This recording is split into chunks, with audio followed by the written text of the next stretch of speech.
Dieu tout-puissant, quand mon cœur considère tout l'univers créé par ton pouvoir, les ciels d'azur, les éclairs, les tonnerres, l'éclair matin ou les ombres du soir. De tout mon être alors s'élève un chant. Dieu tout-puissant, que tu es grand. De tout mon être alors s'élève un chant. Dieu tout-puissant, que tu es grand. Quand par les bois ou la forêt profonde, j'entends tous les oiseaux chanter. Quand sur les monts, la source avec son onde livre aux filles son chant doux et léger. Mon cœur heureux s'écrie à chaque instant, ô Dieu d'amour, que tu es grand. Mon cœur heureux s'écrie à chaque instant, ô Dieu d'amour, que tu es grand. Mais quand je songe au sublime mystère qu'un Dieu si grand a pu penser à moi, que son cher Fils est devenu mon sauveur et que je suis l'héritier du grand roi.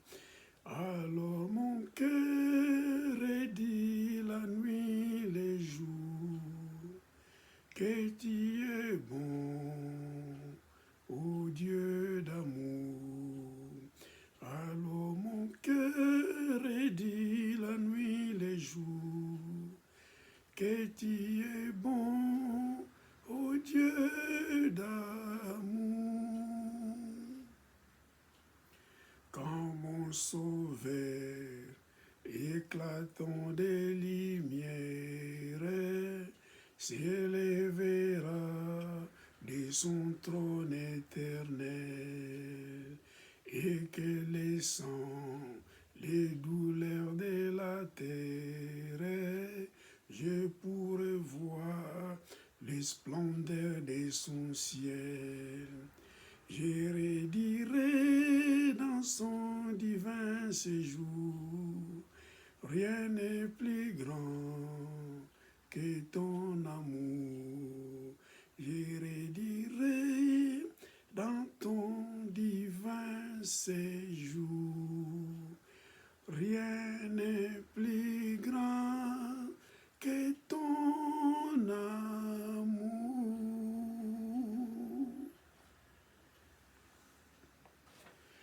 Merci Seigneur, merci Seigneur. Béni soit ton Saint-Nom. Aujourd'hui encore, je vais continuer à vous parler des temps de la fin. Et le thème d'aujourd'hui, les sous-thèmes d'aujourd'hui, c'est la grande tribulation. Je vous salue, mes frères et sœurs, dans les beaux et précieux noms de notre Seigneur Jésus-Christ. Que Dieu vous bénisse pour votre présence, pour votre attention, et que le Dieu Tout-Puissant vous ouvre l'intelligence pour comprendre les temps de la fin.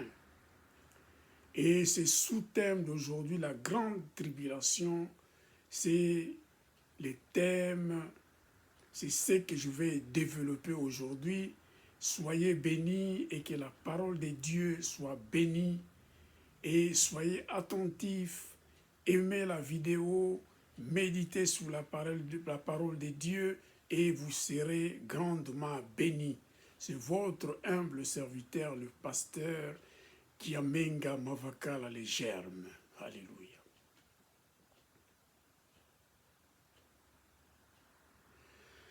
La grande tribulation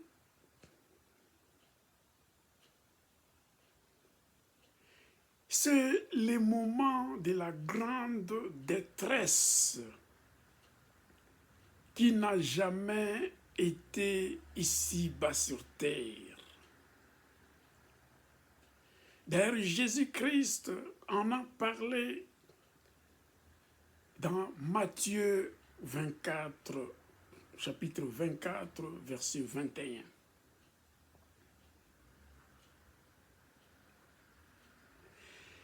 La grande tribulation aura lieu après l'enlèvement de l'Église qui était suivi par les noces de l'agneau.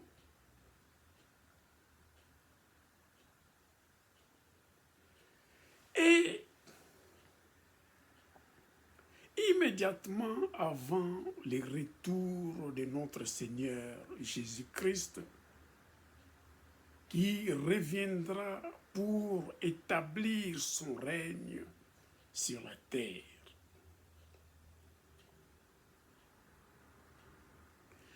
Les Juifs seront particulièrement concernés et les nations aussi seront concernées à subir cette détresse de la grande tribulation. Mais les croyants étant déjà enlevés au ciel ne subiront cette grande détresse, ces moments de la désolation animés par Satan lui-même et ses trois agents sataniques, la Babylone, la grande,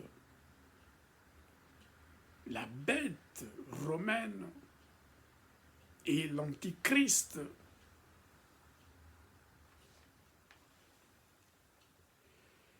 Pour bien centrer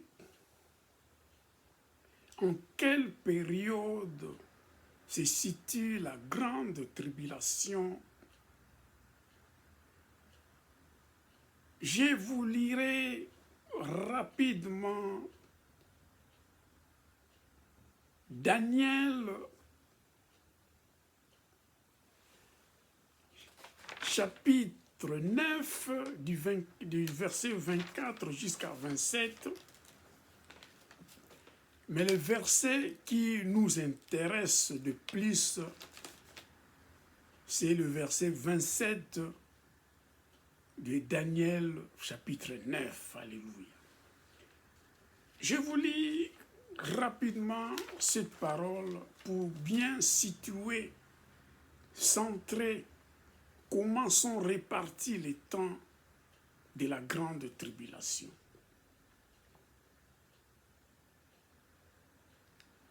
Je lis la parole de Dieu que je bénis d'abord. 70 semaines, verset 24, ont été fixées sur ton peuple, sur ta ville sainte, pour faire cesser les transgressions et mettre fin au péché, pour expier l'iniquité et amener la justice éternelle, pour sceller la vision et le prophète, et pour oindre le Saint des Saints. Verset 24. Sache-le donc et comprends, depuis le moment où la parole a annoncé que Jérusalem sera rebâtie jusqu'à loin, au conducteur, il y a 7 semaines. Donc, dans 62 semaines qui suivent les 7 semaines, les places et les fossés seront rétablis, mais en des temps fâcheux. Verset 26, après les 62 semaines, un oint sera retranché et il n'aura pas de successeur. Le peuple d'un chef qui viendra détruira la ville et les sanctuaires, et sa fin arrivera comme une grande inondation. Il est arrêté que les dévastations dureront jusqu'au terme de la guerre. Il fera une solide alliance avec plusieurs pour une semaine, et durant la moitié de la semaine, il fera cesser les sacrifices et l'offrande. Le dévastateur commettra les choses les plus abominables jusqu'à ce que la ruine et ce qui a été résolu fonde sur les dévastateurs. Amen.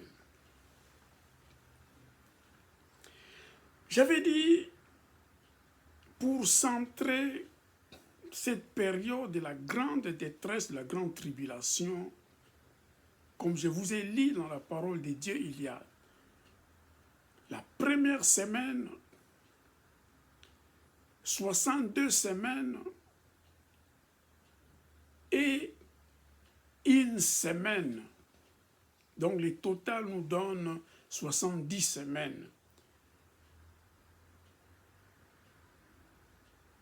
Mais la grande tribulation se situe dans la dernière semaine de Daniel, chapitre 9, verset 27, que je vous relis encore pour bien centrer votre attention. Il fera une solide alliance avec plusieurs pour une semaine, et durant la moitié de la semaine, il fera cesser le sacrifice et l'offrande. Les dévastateurs commettra les choses les plus abominables jusqu'à ce que la ruine et ce qui a été résolu fondent sur les dévastateurs. Donc, ici, dans le verset 27, la Bible nous dit « Il fera une solide alliance avec plusieurs ». Donc, c'est la bête romaine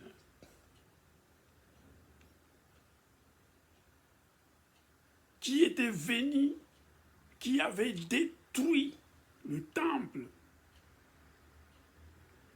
qui avait tué, crucifié Jésus-Christ. Et c'est lui, la bête romaine, l'empire romain reconstitué, qui fera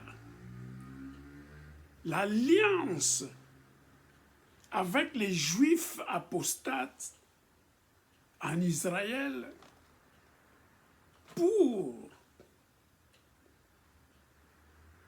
maltraiter les Juifs, pour maltraiter les nations. Alléluia. Ici, c'est dans cette une semaine. Donc l'Empire romain reconstitué a siglé, a signé un accord avec les Juifs apostates en Israël. Et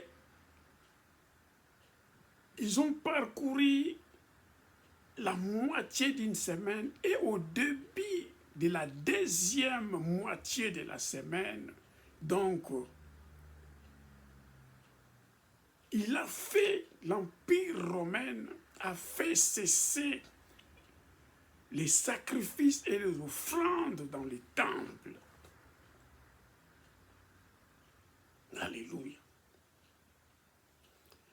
Donc, pour comprendre comprendre quelle a été cette stratégie. Mais avant de continuer, à part cette lecture de Daniel chapitre 9, centré sur le verset 27, je vais vous parler d'abord d'un événement qui était passé au ciel.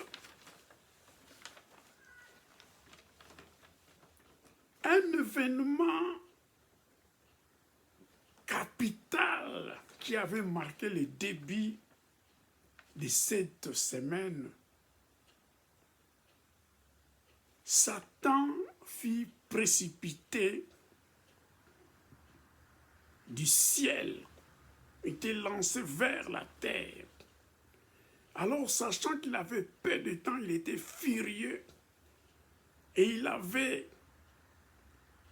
organisé ses agents sataniques, ces 3 agents sataniques, pour s'aimer les troubles, la terreur, la détresse au peuple juif et aux nations. C'est dans Apocalypse chapitre 12, du verset 7 jusqu'à 12, mais ici, le verset essentiel, c'est Apocalypse au chapitre 12, le verset 9, que je vous lis. Je lis la parole de Dieu au nom de Jésus et nous allons continuer. Et il fit précipiter le grand dragon, le serpent ancien, appelé Diable et Satan. C'est lui qui séduit toute la terre. Il fit précipiter sur la terre et ses anges furent précipités avec lui. Alors c'était comme il y a eu une guerre, l'archange Michel et ses anges ont combattu Satan et ses démons. Et ils ont vaincu Satan et ses démons. Et Satan et ses démons ont été précipités du ciel jusqu'à la terre. Alléluia. Alors c'était cette colère que Satan était animé pour faire du mal aux Juifs et aux nations. Cette grande détresse pour dévier les hommes, pour ne plus continuer à espérer en Dieu, pour ne plus espérer à la vie éternelle, alors il a organisé ce qui suit. Alléluia. Alors Satan, il a utilisé le premier de ces instruments sataniques, ces agents sataniques. Le premier instrument, c'est la bête du chapitre 13 de l'Apocalypse, qui représente l'Empire romain reconstitué. Et cet empire avait 10 cornes qui sont les 10 rois et royaumes, l'union de la méchanceté du monde. Ils sont sortis de la mer.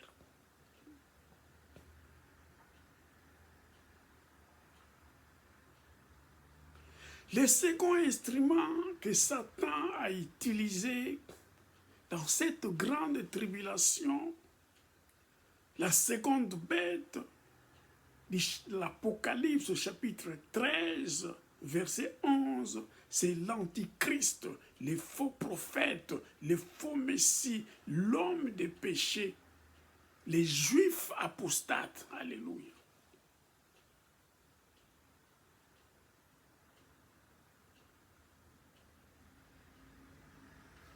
Et le troisième instrument agent de Satan qu'il a utilisé est la grande Babylone, la chrétienté apostate. C'est dans l'Apocalypse chapitre 17, verset 5. La fausse église persécutrice. Donc il y a déjà cette action de fausse église ici-bas sur terre qui opère déjà. La grande Babylone, alléluia.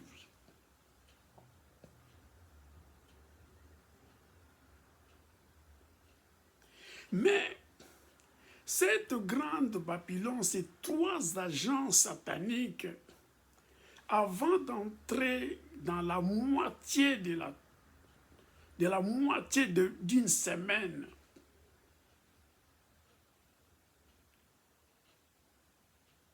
de Daniel chapitre 9, verset 27,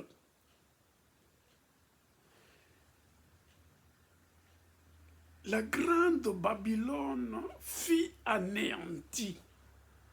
Ils avaient l'accord avec la bête romaine reconstituée, l'empire romain reconstitué.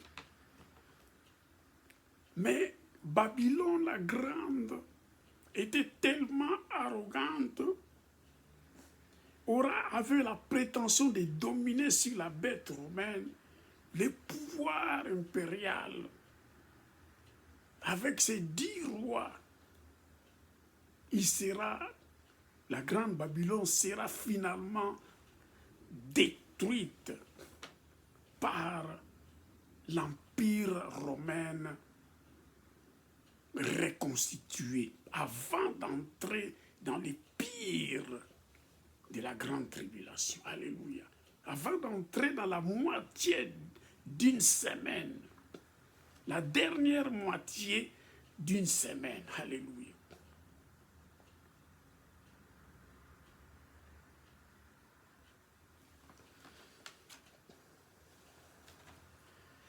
Alors, vu que l'alliance a été signée entre l'Empire romain reconstitué et l'Antichrist, les Juifs apostates en Israël, l'Empire romain avait imposé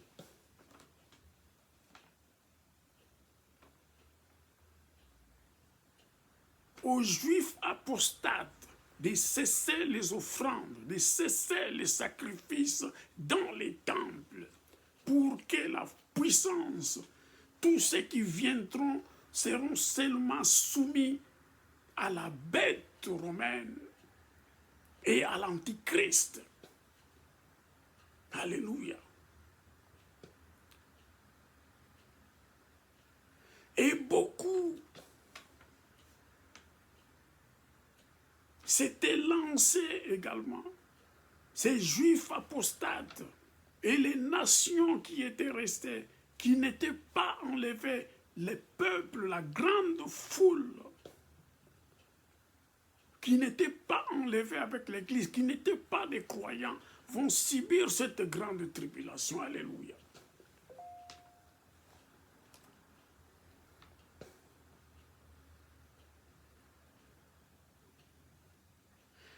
Donc, les résidus juifs, ceux qui ne font pas partie de ces juifs apostates en Israël, ceux qui ne font pas partie de ces juifs qui ont signé un pacte avec l'Empire romain de reconstituer la bête, il y a eu une partie,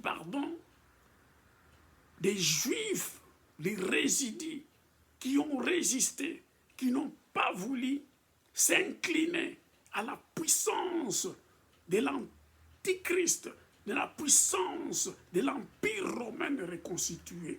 Et ce groupe-là, ces individus-là, on les appelle les résidus des Juifs. qui ont résisté.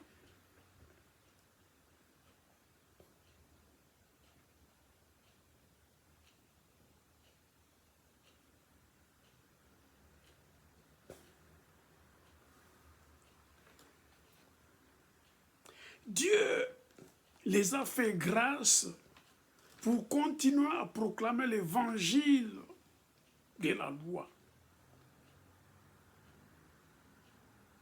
Ils ont continué à proclamer parce que tout ce monde de nations qui n'ont pas connu le christianisme, qui sont dans le monde entier éparpillés, qui n'ont pas connu le christianisme, les gens d'autres églises, du paganisme, du fétichisme, de sectes pernicieuses, ceux qui n'ont pas connu le christianisme, seront prêchés, seront convertis par l'évangile du royaume qui sera prêché par ces résidus. Alléluia.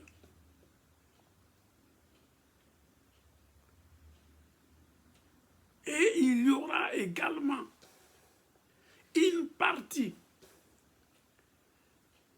la multitude qui sera sauvée des nations qui ont réussi, qui recevront l'évangile du royaume prêché par les résidus juifs qui n'étaient pas soumis à la bête romaine, qui n'étaient pas soumis à l'antichrist. Alors ces résidus-là, qui n'ont pas cru, qui n'ont pas cédé à l'antichrist et l'empire romain reconstitué, feront un bloc de la multitude qui seront sauvés. Vous lirez ça dans Apocalypse au chapitre 7, verset 14. Que je vous lis cette parole de Dieu pour comprendre qu'est-ce que la Bible nous dit. Je lis la parole de Dieu. Je lui dis, mon Seigneur, ça c'était donc l'apôtre Jean. Mon Seigneur, tu le sais, il me dit, ce sont ceux qui viennent de la grande tribulation. Ils ont lavé leurs robes et ils les ont blanchis dans le sang de l'agneau. Cette multitude, ceux qui ont reçu la parole de Dieu à travers l'évangile du royaume, prêché par les résidus juifs qui n'étaient pas soumis à l'empire romain reconstitué et à l'antichrist. Alors ceux-là seront sauvés et ils sortiront de la grande tribulation. Et ils auront l'honneur, quand Christ reviendra, d'être dans le même groupe avec les résidus juifs. Et le résidu de nations, ceux qui seront sauvés, qui ont reçu l'évangile.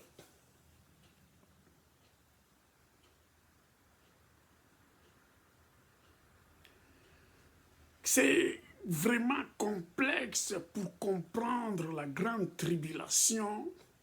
Parler de cela pendant 30-35 minutes, c'est compliqué, mais je vous cite le verset clé pour comprendre ce qui se passe réellement. Alors, tous les Juifs ne participeront pas à la grande tribulation.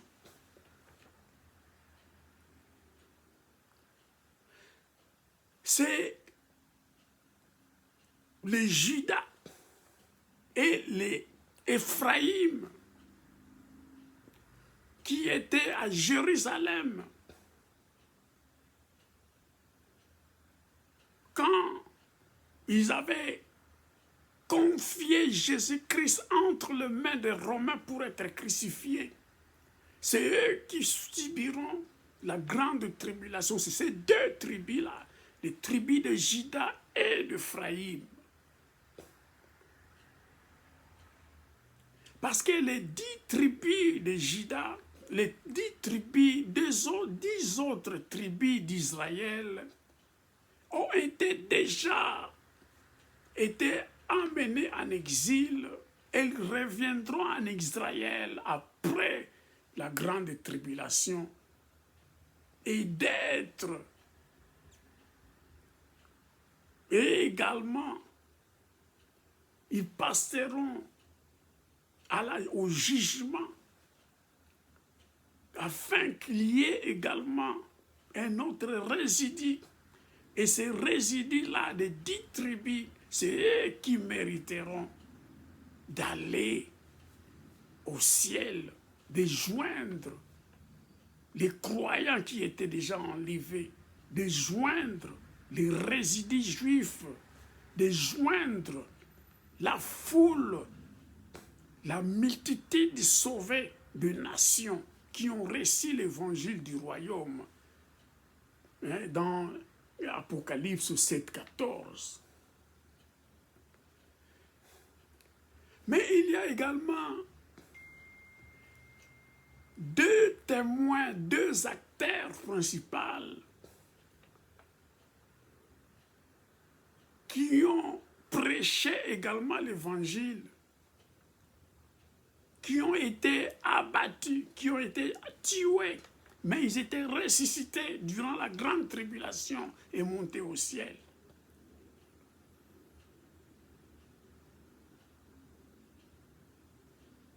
Je vous lis le chapitre 11, verset 3 de l'Apocalypse.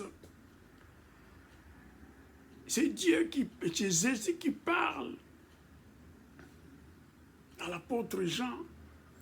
Je donnerai à mes deux témoins le pouvoir de prophétiser, revêtus de sacs, pendant 1260 jours.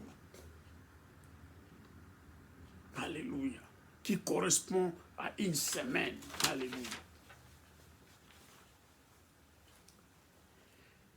Et ces deux ont contribué à proclamer l'évangile du royaume de Dieu. Et ils ont suscité la colère de l'Antichrist, la colère de la bête romaine, la colère de Satan. Et il fut tué. Mais Dieu les avait ressuscités de mort. Alléluia.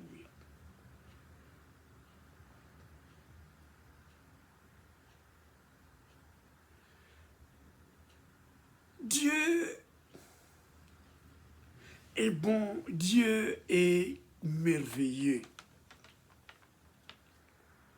Parce que Satan, les événements qui viendront, quand il a vu que le temps de la fin était en train d'arriver, il a vu qu'il y a eu l'enlèvement de l'Église, qui ne pouvait plus séduire le chrétien. La grande Babylone a été tuée et sa chair a été mangée par l'Empire romain reconstitué. Et lui-même, Satan, fut précipité sur terre. Il n'avait plus la place au ciel. Donc, animé de cette colère, il était descendu sur terre pour freiner les peu qui étaient restés. Les Juifs, les nations, de les amener dans les péchés, de les amener à l'adorer, de les amener dans la fausse religion, de les amener à les adorer. Car l'Empire romain reconstitué, il avait pris place au trône de Dieu sur le temple, pour être célébré, pour être adoré comme Dieu. Alléluia.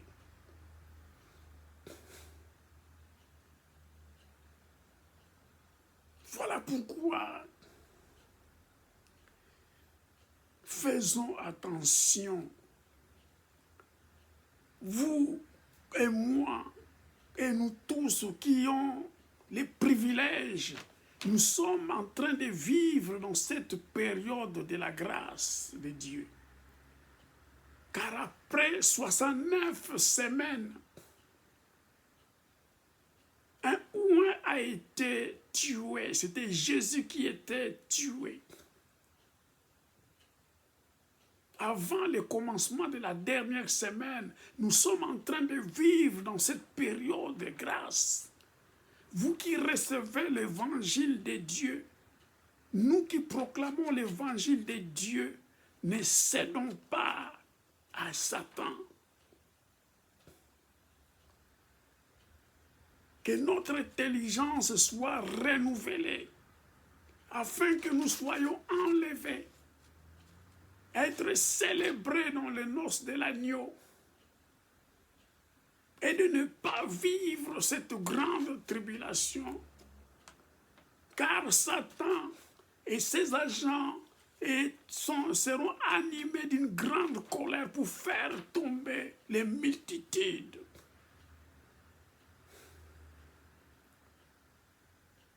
Mais notre Dieu n'abandonne pas ces combats. Parmi les Israélites, parmi les Juifs, il y a eu un résidu. Parmi les nations, il y aura une multitude qui seront sauvées grâce à l'évangile du royaume qui sera prêché par le résidu, par les deux témoins. Alléluia. Élie et Moïse sont les deux témoins qui prophétiseront.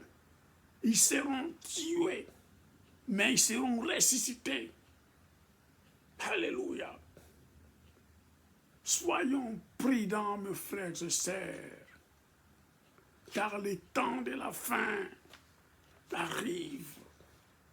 Car notre Seigneur Jésus arrive bientôt. Soyons prudents.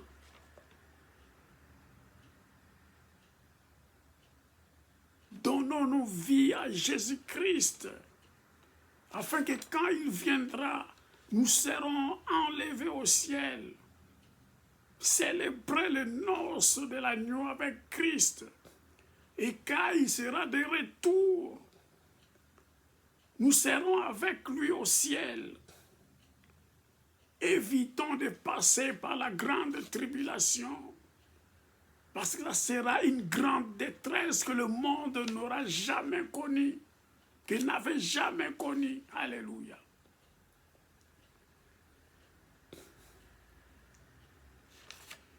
Donc, cette période de la grande tribulation d'une semaine finira quand Jésus-Christ, durant le retour de notre Seigneur Jésus-Christ de Nazareth. Cette période de la grande tribulation se terminera seulement à la venue de Jésus-Christ, le Fils de l'homme.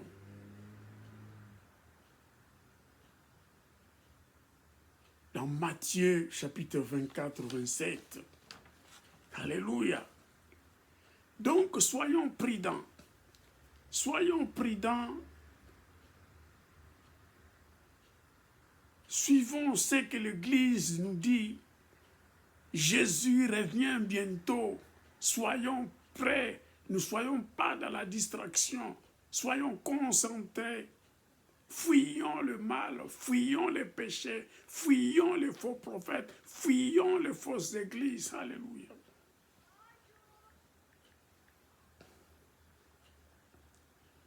Donc, Dieu est bon. Il a manifesté sa grâce pour nous de pouvoir, nous, ces humbles serviteurs, de proclamer le royaume de Dieu, de proclamer l'évangile, la mort de Christ et sa résurrection, qui est l'occasion pour tout le monde qui n'a pas encore reçu Jésus-Christ de Nazareth dans sa vie, dans sa famille, dans le monde là où vous vivez. Saisissez cette occasion de venir à Christ afin que vous soyez sauvés, afin que nous soyons sauvés quand Jésus-Christ viendra. Alléluia. La vie éternelle est nécessaire pour nous tous.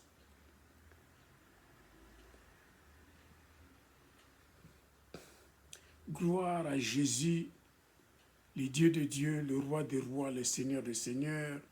Que l'honneur, la gloire, la magnificence soient rendus à lui seul qui a permis que cette parole soit proclamée et que le temps de la fin arrive. La grande tribulation sera réelle car Satan n'aura pas place au ciel, ni lui, ni ses démons, ni ceux qui travaillent dans le monde des ténèbres, ni le fétichisme, ni les sectes pernicieuses n'auront pas place au ciel. Alléluia.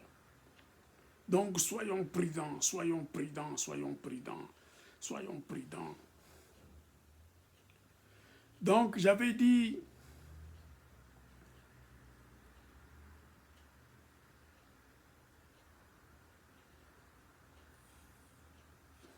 alléluia, gloire à Jésus, qu'est la fin de cette période, car comme l'éclair part de l'Orient et se montre jusqu'en Occident, ainsi sera l'avènement du Fils de l'homme.